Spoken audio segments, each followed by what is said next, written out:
Welcome back guys, स्वागत है आपका चैनल में। आज हम लोग कंटिन्यू करने जा रहे हैं हमारे इंडस्ट्रियल फार्मेसी 2 के सेकेंड यूनिट का नेक्स्ट चैप्टर, जिसमें हम पढ़ने वाले हैं एक्सिपिएंट्स के बारे में। हमने टैबलेट शुरू किया था, टाइप्स ऑफ टैबलेट के बारे में पढ़ लिया था। आज हम पढ़ेंगे एक्सिपिएंट्स के बारे में। वैसे तो बेसिक टर्म है, आप इतना तो जानते ही होंगे एक्सिपिएंट्स क्या होता है। नहीं जानते हो तो मैं बता देता हूँ। एक्सिपिएंट्स क्या होते हैं कि हमारे टैबलेट में एपीआई के साथ साथ हमें बाकी इंग्रेडिएंट्स भी डालने पड़ते हैं, जिनको हम कहते हैं एक्सिपिएंट्स। कभी कभार हमारी टैबलेट के अंदर जो एपीआई होता है वो इतनी कम मात्रा में होता है कि उसको अलोन हम बॉडी में नहीं ले सकते, इसीलिए हमें एक्सिपिएंट्स की जरूरत पड़ती है।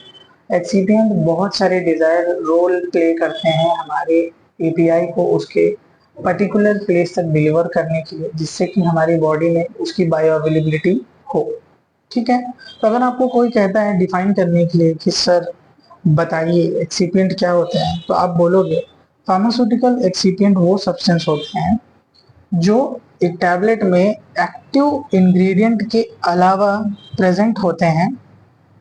ठीक है, सिंपल। और अगर इंग्लिश में डिफाइन कर रहा है तो these are the substance other than pharmacologically active drug या फार्मास्यूटिकल एक्टिव इंग्रेडिएंट बोल सकते हो आप।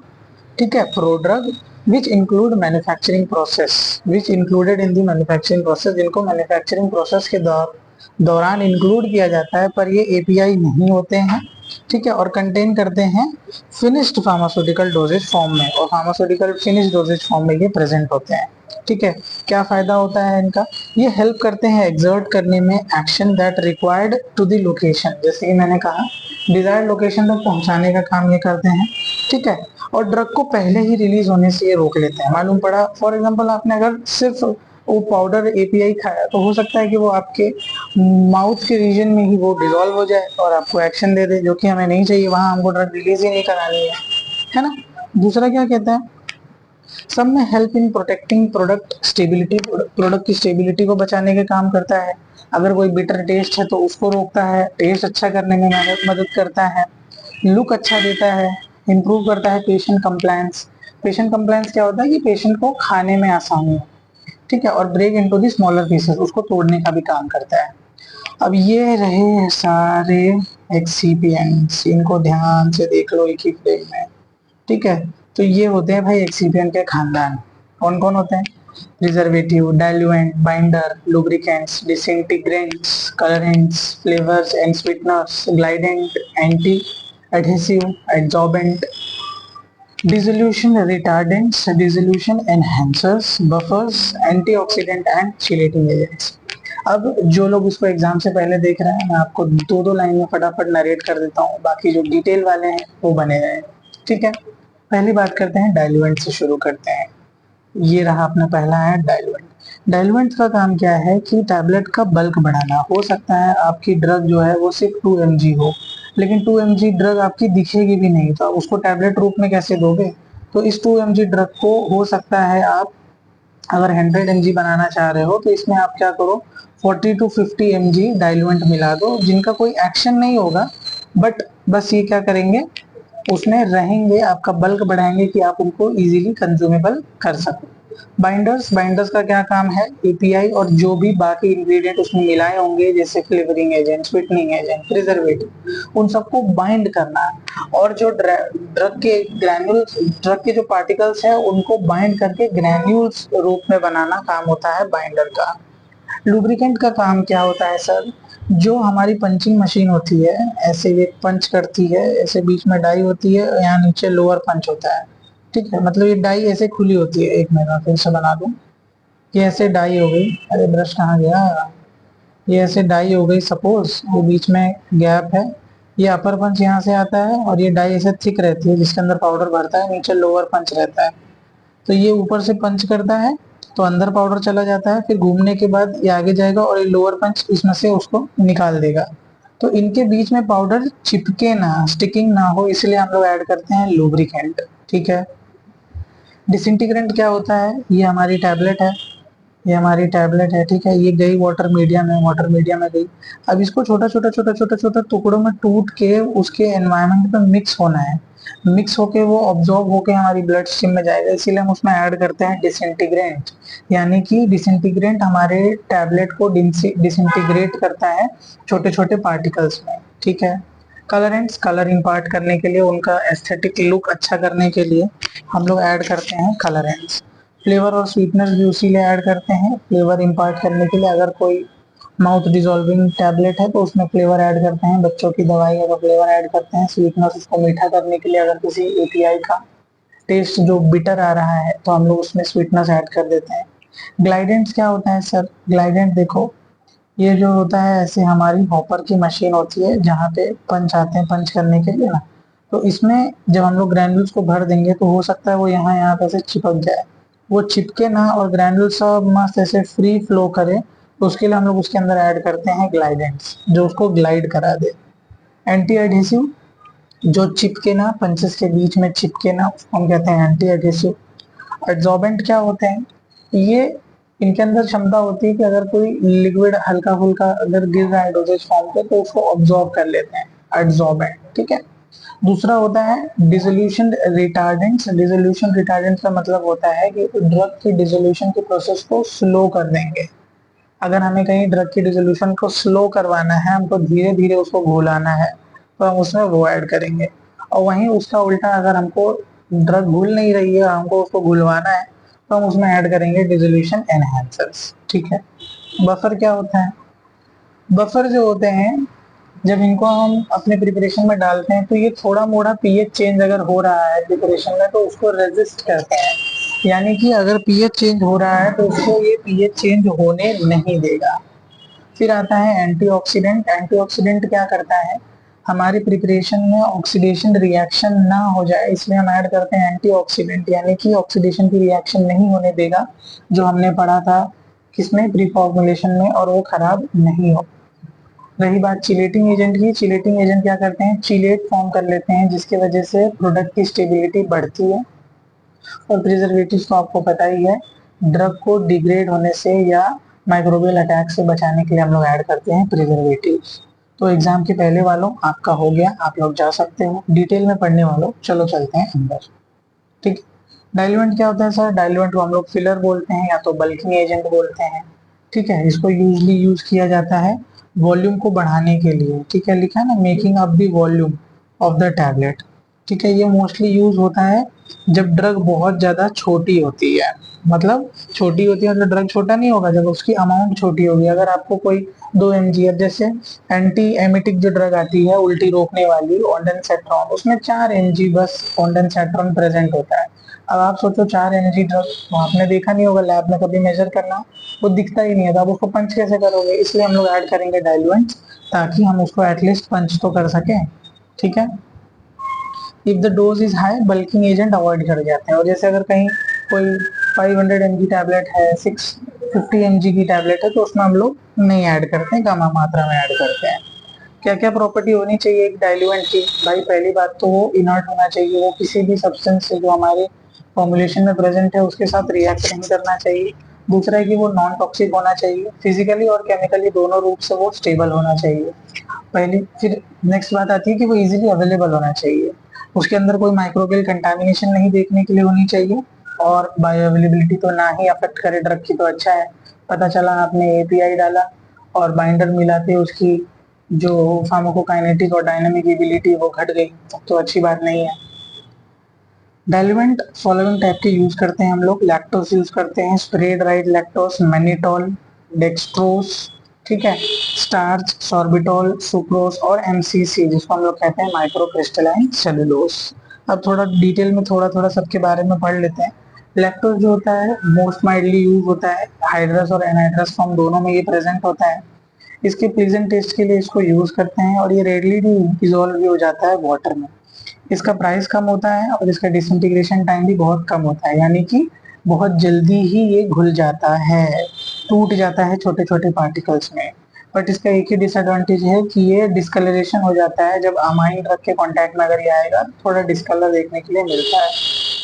स्प्रे ड्राइड लैक्टोज की बात करें तो इसको हम लोग डायरेक्टली यूज कर सकते हैं कंप्रेशन में, क्योंकि इसका कोहेसिव नेचर होता है, यानी कि दो मॉलिक्यूल्स को जोड़ने वाला, दो मॉलिक्यूल्स के बीच में जो फोर्स लगती है उसको हम लोग कोहेसिव फोर्स बोलते हैं, तो इसका कोहेसिव नेचर होता है। ठीक है, गुड फ्लो कैरेक्टरिस्टिक देखने के लिए मिलता है, और मॉइस्चर के प्रेजेंस में ये थोड़ा सा डार्क हो जाते हैं। मेनिटॉल की बात करें तो इसको च्यूएबल टैबलेट में हम लोग यूज करते हैं, ये नॉन हाइग्रोस्कोपिक होता है, ठीक है, और नॉन कैर्सिनोजेनिक भी होता है, और मेनिटॉल महंगा होता है।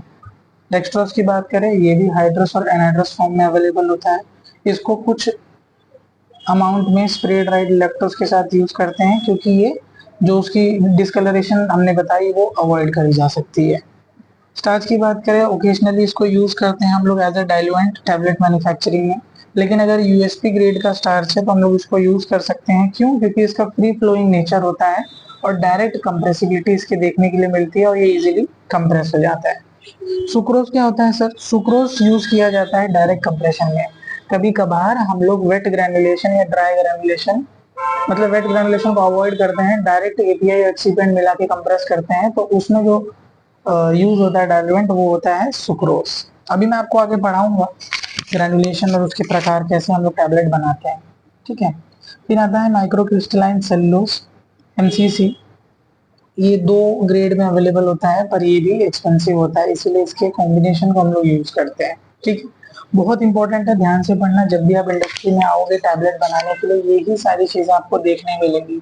ठीक है, हम लोग वर्क कर रहे हैं, हम लोग देख रहे हैं, इसीलिए आप लोग इसको ध्यान से पढ़ो और अभी के अभी इसको याद कर लो कि ओके, जब ने भी किसी ने डाइल्यूएंट बोला तो आपको ये सारी चीजें याद आनी चाहिए।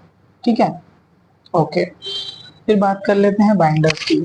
बाइंडर क्या काम में आता है भाई? बाइंडर इसलिए जरूरी है क्योंकि वो टैबलेट को बाइंड करेंगे, हमारे एपीआई को बाइंड करेगा और ग्रैन्यूल्स का फॉर्म देगा। ठीक है, क्या बोलते हैं इसको? ये भी एक इम्पोर्टेंट एक्सिपिएंट है टैबलेट फॉर्मुलेशन का। हम लोग इसको एडहेसिव भी बोलते हैं, गम का काम करता है। जब इसको पाउडर के साथ हम लोग मिक्स करते हैं तो ये ग्रैन्यूल्स बनाने का काम करता है, और एनहांस करता है free flowing capacity of the granules, जिससे कि उसका डिजायर साइज दिया जा सकता है और टैबलेट की हार्डनेस दी जा सकती है। अब सिलेक्शन ऑफ बाइंडर डिपेंड करता है कि आप कौन से प्रकार की टैबलेट बना रहे हैं। ठीक है, बाइंडर में क्या क्या यूज कर सकते हैं भाई? गम अकेसिया, ट्रेगाकैंथ यूज कर सकते हैं, स्टार्च का पेस्ट यूज कर सकते हैं, सुक्रोज का सॉल्यूशन पॉलीविनाइल पायरोडीन, जिसको हम लोग पीवीपी भी बोलते हैं, जेलिटीन, सेलुलोज डेरिवेटिव एचपीएमसी, और एचईसी हाइड्रोक्सी इथाइल सेलुलोज। ठीक है, गम अकेसिया अकेला यूज किया जाता है 10-15% में, 25% या कॉम्बिनेशन में। जेलेटिन हम लोग यूज कर सकते हैं अगर फ्रेशली प्रिपेयर्ड है तो, ठीक है, वार्म कंडीशन में ही डालेंगे तो वो सॉलिड नहीं होगा। स्टार्च पेस्ट को यूज करते हैं मैक्सिमम, हम लोग इसको यूज करते हैं कोल्ड प्यूरिफाइड वाटर में, या वार्म कर सकते हैं मिक्सचर को। कंटिन्यूस स्टीयरिंग, ट्रांसल्यूसेंट पेस्ट बन जाता है। ट्रांसल्यूसेंट यानी कि आर पर उसके नहीं दिखेगा, थिक पेस्ट बन जाएगा। ठीक है, सुक्रोज सॉल्यूशन की बात करें तो wet binder which is cheap होता है और थोड़ा सा ब्रिटल ग्रैन्यूल्स बना देता है। ब्रिटल यानी इजीली टूट जाएंगे। ठीक है, मेजर डिसएडवांटेज ये है कि ससेप्टेबल होता है माइक्रोबियल कंटामिनेशन में हमको। अब अगर सुक्रोज आप यूज करोगे तो माइक्रोबियल कंटामिनेशन आपको देखने के लिए मिल जाएगी। पीवीपी क्या है सर? ये एक्वस और अल्कोहलिक सॉल्यूशन होता है, ये भी मॉइस्चर सेंसिटिव होता है, नहीं, मॉइस्चर सेंसिटिव ड्रग के लिए यूज होता है। सेलुलोज डेरिवेटिव ये एक नेचुरल पॉलीमर है जिसको हम लोग बाइंडर के रूप में यूज करते हैं। अब बात करते हैं लुब्रिकेंट। जैसे कि मैंने बताया, इनको हम लोग डालते हैं हमारे टैबलेट में। क्यों? क्योंकि ये रिड्यूस करते हैं फ्रिक्शन जो टैबलेट और डाई के वॉल के बीच में बनती है ड्यूरिंग द इजेक्शन। ठीक है, ये देखो बना के दिखाता हूँ। पहले ये होती है डाई एस, डाई यानी कि इसमें से टैबलेट की शेप बनी होती है। ठीक है, फिर इसमें क्या होता है, पहले पाउडर भरा जाता है हॉपर के द्वारा। इसमें नीचे लोअर वाला पंच यहाँ रहता है, इसकी हम लोग लेंथ ये जो होती है ना, इसको अपर लोअर डाई के ऊपर नीचे करके फिक्स कर सकते हैं कि कितना गहरा हमको टैबलेट चाहिए। फिर इसमें टैबलेट भरा जाती, सॉरी, ग्रैन्युल्स भरा जाते हैं। उसके बाद अपर वाला पंच इसको मार के टैबलेट बना के नीचे कर देगा। ठीक है, यहाँ हो गई टैबलेट। अब ये निकलनी भी तो चाहिए, फिर ये वाला पंच ऊपर चला जाता है। ये वाला पंच वापस बना देता हूँ, ये वाला पंच ऊपर चला जाएगा, टैबलेट अभी यहाँ है, फिर लोअर वाला पंच इसको ढकेल के टैबलेट को बाहर निकाल देगा। समझा? तो उसके बीच में चिपके ना, वो इजीली निकल जाए, इसलिए हम लोग लुब्रिकेंट को ऐड करते हैं। ठीक है, लुब्रिकेंट होते हैं, एक सॉल्युबल लुब्रिकेंट होता है और एक इनसॉल्युबल लुब्रिकेंट होता है। इनसॉल्युबल लुब्रिकेंट जो होता है वो inter crossing intermediate layer of the tablet material die cavity, क्या कह रहा है, ये इंटर क्रॉस कर देता है, इंटरमीडिएट लेयर बना देता है टैबलेट के मटेरियल में और डाई कैविटी के बीच में। समझे? नहीं समझे? ये डाई की वॉल है और ये टैबलेट है, इसके बीच में ये क्या करता है, एक लेयर बना देता है। ठीक है, इनसॉल्युबल लुब्रिकेंट। कैल्शियम या मैग्नीशियम स्टीरेट यूज करते हैं, लाइट मटेरियल जैसे कि ऑयल या पैराफिन भी हम लोग यूज कर लेते हैं 1 से 4 की कॉन्सेंट्रेशन में। और सॉल्युबल लुब्रिकेंट जो होता है वो इफेक्टिव नहीं है इनसॉल्युबल के कंपैरिजन में। ठीक है, ये सारे एग्जाम्पल हम लोग यूज करते हैं। अब बात कर लेते हैं डिसइंटीग्रेंट की। डिसइंटीग्रेशन जो प्रोसेस होती है उसमें क्या होता है, ब्रेक डाउन होता है पार्टिकल्स का। ठीक है, अब ये क्या बोल रहा है कि it is intended to break up the tablet into the smaller pieces upon administration. ठीक है, when it come contact with the gastrointestinal tract, यानी कि जब टैबलेट जीआईटी के कांटेक्ट में आती है उसके फ्लूइड में तो वो ब्रेक डाउन हो जाती है, और इसी प्रोसेस को हम लोग कहते हैं डिसइंटीग्रेशन। ड्रॉ करके बता दूं, ये टैबलेट है आपकी, ये जीआई के फ्लूइड के कांटेक्ट में आई, फिर ये धीरे धीरे धीरे ऐसे ऐसे ऐसे डॉट डॉट डॉट डॉट छोटे छोटे पार्टिकल में डिसइंटीग्रेट हो जाएगी। ठीक है, टैबलेट डिसइंटीग्रेशन बहुत ज्यादा इंपॉर्टेंट प्रोसेस है। क्यों? क्योंकि बायो अवेलेबिलिटी तभी आएगी जब डिसइंटीग्रेट होगी, डिसॉल्व होगी और सॉल्यूशन फॉर्म में बन के इंटेस्टाइन से अब्सॉर्ब होके ब्लड में जाएगी। समझे? अब मेनली इसीलिए आपको डिसइंटीग्रेंट ऐड करना जरूरी है, बाइंडर भी ऐड करना जरूरी है, डिसइंटीग्रेंट भी ऐड करना जरूरी है। तो क्या क्या ऐड करते हैं सर, हम लोग को जरा बता देना। हम लोग स्टार्च ऐड करते हैं, सेलुलोज ऐड करते हैं, सेलुलोज के डेरिवेटिव्स को ऐड करते हैं। स्टार्च मेनली सस्ता होता है और अवेलेबल भी होता है, इसीलिए हम लोग उसको यूज करते हैं 5 से 20 कॉन्सेंट्रेशन में। ठीक, अब ये मैकेनिज्म दिया हुआ है कि होता कैसे है डिसइंटीग्रेशन। पहले जो टैबलेट की पोर्स रहती हैं उसमें, जैसे अगर ये मैं ड्रॉ करके दिखाता हूँ, फॉर एग्जांपल ये टैबलेट है।